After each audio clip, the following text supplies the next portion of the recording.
ये पूरा का पूरा खेल वोट बैंक बनाने की गंदी राजनीति है। 11 मार्च को सीए यानी नागरिकता संशोधन कानून पूरे देश में लागू कर दिया गया।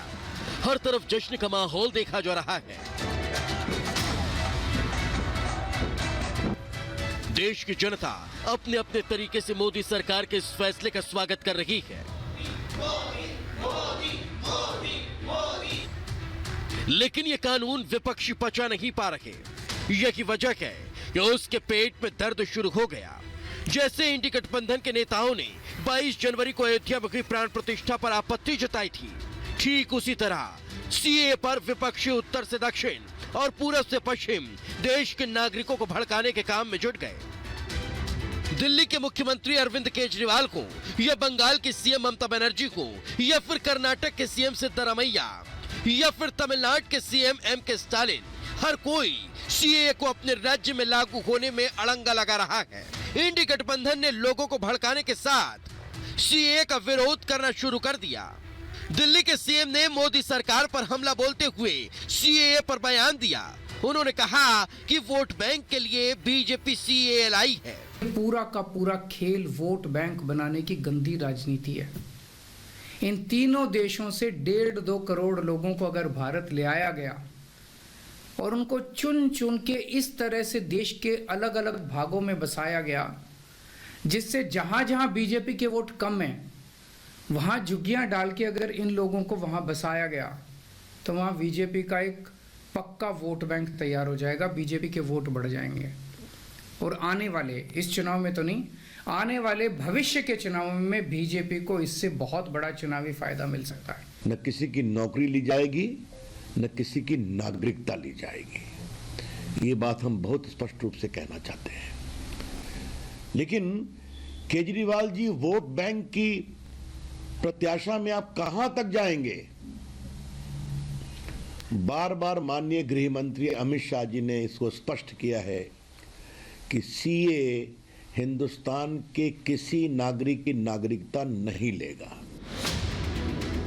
इस फहरिस्त में दिल्ली के मुख्यमंत्री अकेले नहीं है।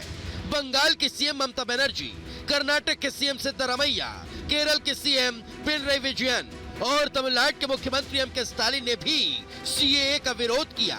साथ ही इन 4 राज्यों के मुख्यमंत्रियों ने अपने यहाँ सीएए नहीं लागू होने की बात कह डाली। এনআরসি করতে দেব না, কারো অধিকার কাটতে দেব না, কাউকে বঞ্চনা করতে দেব না, কাউকে লাঞ্ছনা করতে দেব না। এর জন্য যদি আমার জীবনও যায় আমি জীবন দিতে তৈরি। বাংলার মানুষের অধিকার আমি কিছুতেই কাটতে দেব না। ನಾವು ಇದು ಚುನಾವಣೆಗೋಸ್ಕರ ಮಾಡಿದ್ದಾರೆ ಅವರು। ಇಷ್ಟು ಗಂಟೆ ಹಾಕಿದ್ರು ಸುಮ್ಮನೆ ಇದ್ರು। ಚುನಾವಣೆ ಬಂದಾಗಲೇ ಯಾಕೆ ಮಾಡಿದ್ದಾರೆ? ಧರ್ಮದ ಆಧಾರದ ಮೇಲೆ पौरत्व ಕೊಡ್ತಕ್ಕಂಥದ್ದು ಇದೆಯಲ್ಲ, ಅದಕ್ಕೆ ನಮಗೆ ವಿರೋಧ ಇದೆ।